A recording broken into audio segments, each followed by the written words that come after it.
the best-selling cover of all time.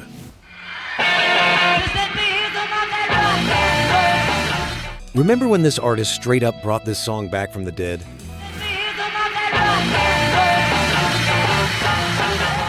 Or when you wore out the vinyl of this other one? Today we're counting down the 15 most legendary rock covers ever. Those tracks that lived in our car radios, on mixtapes we spent hours making, and on nights when being young felt a whole lot closer than it does now. Stick around, because more than a few of these are going to blow your mind. 15. Got My Mind Set on You by George Harrison.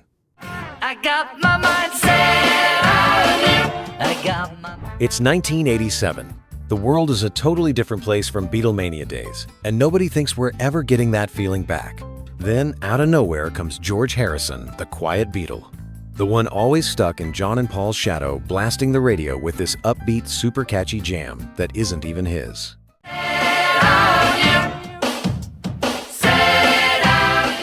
The song was originally by James Ray, dropped way back in 1962.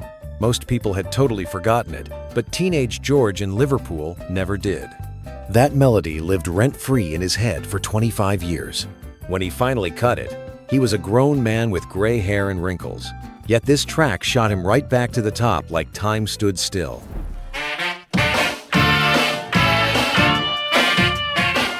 Fun fact. It was the last solo #1 hit by any Beatle in the US. For everybody who grew up on the Fab Four, that comeback felt like a gift from the heavens. Before we keep going, drop your name and age in the comments. Let's see who's here. Onward. 14. Roll Over Beethoven by the Beatles.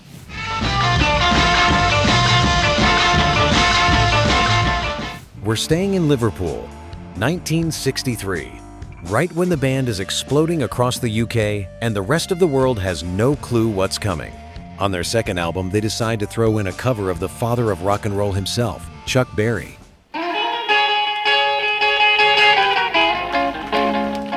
Chuck dropped it in 1956, a black guy from Missouri basically telling classical music to step aside. When George Harrison belts it out with that youthful fire and guitar up front, he does something huge. He brings black American rock and roll into millions of European living rooms that had never even heard Chuck Berry.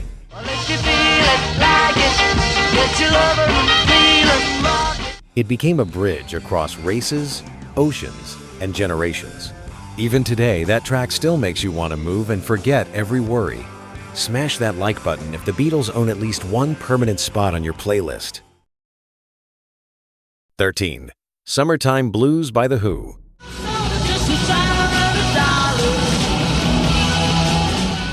Eddie Cochran died at 21 in a car crash in England in 1961 of rock's brightest lights, gone way too soon. But his Summertime Blues from 2 years earlier kept his name alive, and nobody honored him better than The Who.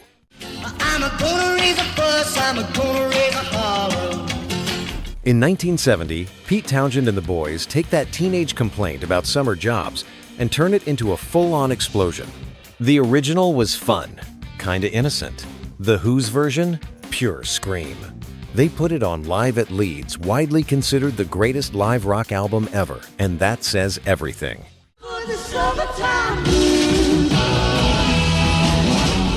They first unleashed it at Woodstock in 1969 in front of 500,000 people, then recorded the definitive take months later in a tiny college hall in England. Eddie never knew his song would become an anthem that outlived him by decades, but that's how music works sometimes. 12. Proud Mary by Elvis Presley. Left a good job in the city, working on the man. John Fogerty wrote Proud Mary in 1969, inspired by a Mississippi riverboat, and Creedence made it an instant classic. He never dreamed that 3 years later in Vegas, a guy in a white jumpsuit would turn it into something completely different.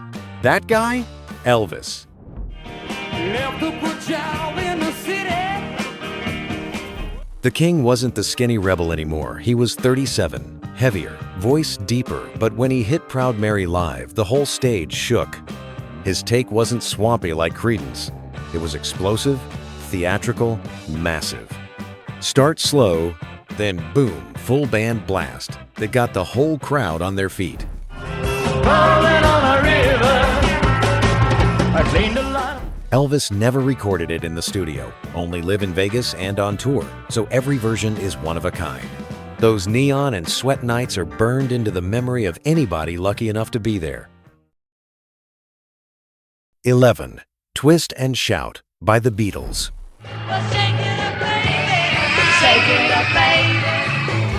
February 1963, the Beatles get one day to cut their entire debut album. 14 straight hours, 10 songs.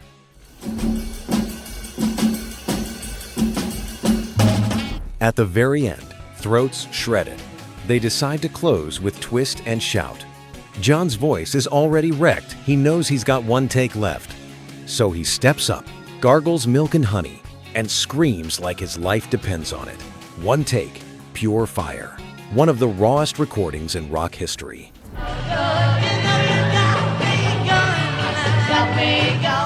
The original was by the Top Notes in 1961, but the Beatles version became the one everybody knows. John couldn't talk for days after that take, but one scream created an immortal classic. 10. Blue Suede Shoes by Elvis Presley.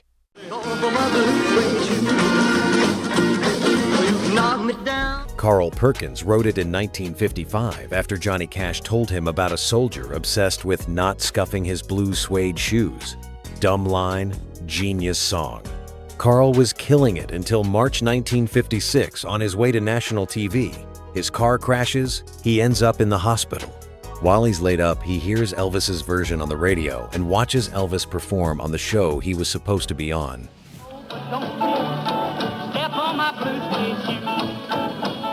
Elvis turns it into a global phenomenon.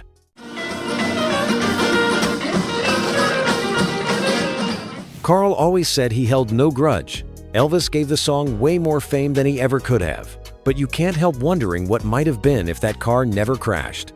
Sometimes fate's brutal, but the music lives on.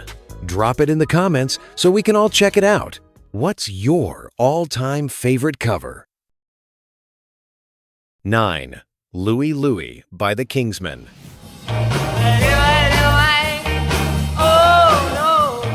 This is the story of how a song almost destroyed a band. Richard Berry wrote it in 1957, a sailor missing his girl. 6 years later, some Portland kids called the Kingsmen recorded in a cheap studio with one mic hanging from the ceiling.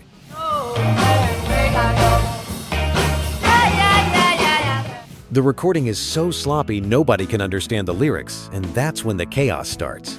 Rumors fly that the slurred words are filthy. The FBI literally opens an investigation, spends 2 years analyzing the tape at different speeds, looking for obscenities.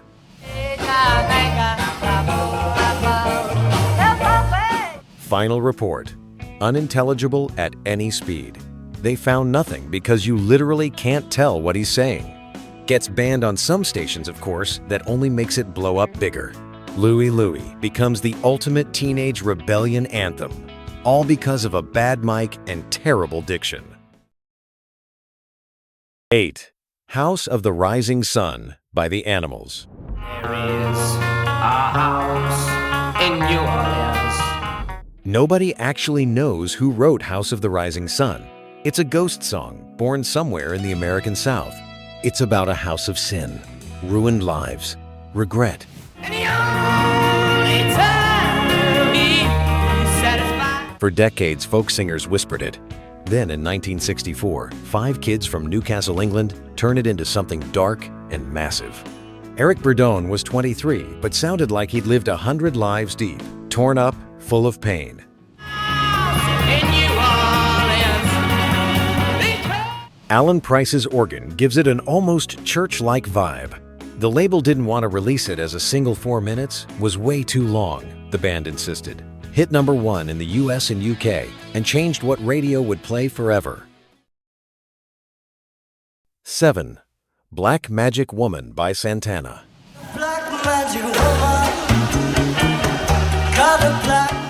Peter Green wrote it in 1968 for Fleetwood Mac, elegant, restrained blues. 2 years later, a kid named Carlos Santana grabs it and drags it to a whole new continent.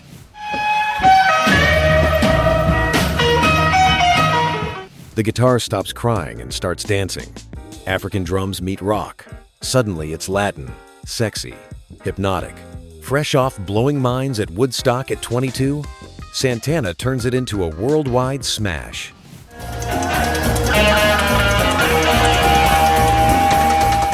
Fleetwood Mac's version barely cracked the charts in the UK. Santana's hit number 4 in the US and never left the radio. That warm, unmistakable Carlos guitar tone became the voice of a generation looking for something different. 6. Mr. Tambourine Man by the Byrds.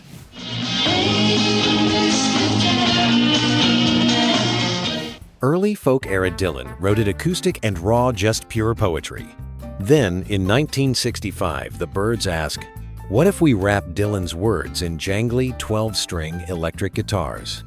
Boom folk rock is born. Hey, Mr. Tambourine Man, play a song. Roger McGuinn's Rickenbacker sounds like bells from heaven. Suddenly, it's not a whisper, it's a trip. Fun fact, only Roger actually played on the single. The rest of the band got replaced by studio pros, the Wrecking Crew, because they weren't tight enough yet.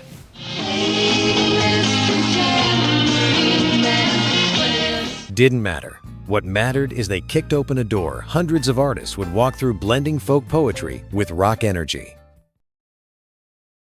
5. All Along the Watchtower by Jimi Hendrix.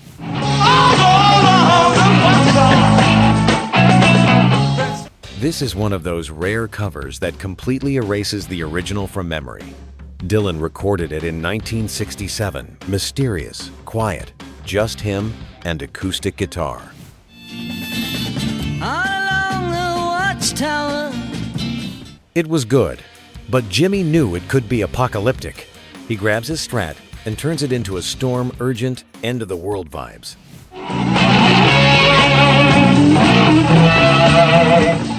Dylan heard Hendrix's version and was so blown away, he started playing it live more like Jimmy than himself. He even said, "It's Jimmy's song now." Subscribe if you like Hendrix's take better than Dylan's. 4. Hound Dog by Elvis Presley.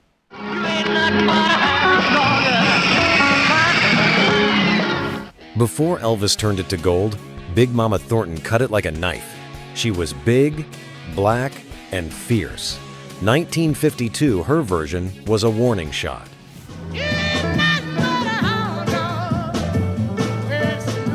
4 years later, Elvis hears it, speeds it up, makes it playful, and it becomes one of the best-selling singles ever, 11 weeks at number 1.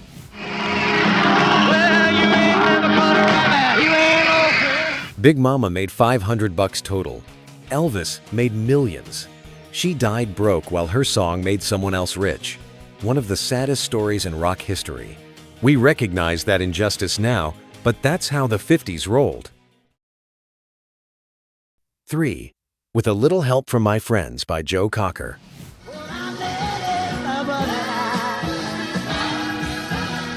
Saying anybody did a Beatles song better feels insane, but this might be it.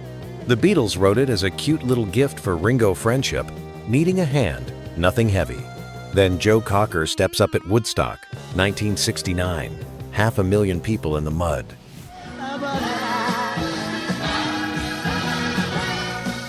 He's twisting, arms flailing like he's fighting ghosts, and when he opens his mouth, it's a desperate scream. 5 minutes of pure soul-bearing catharsis.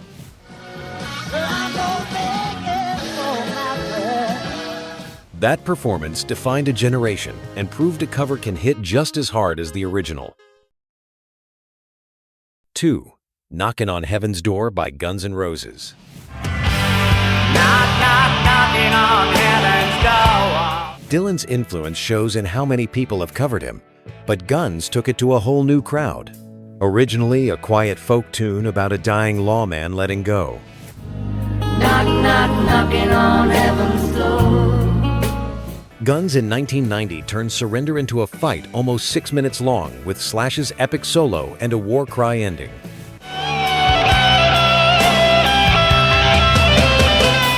close your eyes and think of the song, chances are you hear Axl, not Bob. 1. Rock and roll music by the Beatles.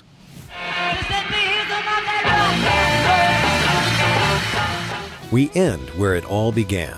England. 4 kids hearing Chuck Berry's 1957 declaration that nothing beats rock and roll. Just let me hear some of that rock and roll music. In 1964, the Beatles put it on Beatles for Sale and blasted to every corner of the planet. In Latin America, where most people had never heard Chuck, this became the rock anthem, played at every quinceañera, wedding, family party.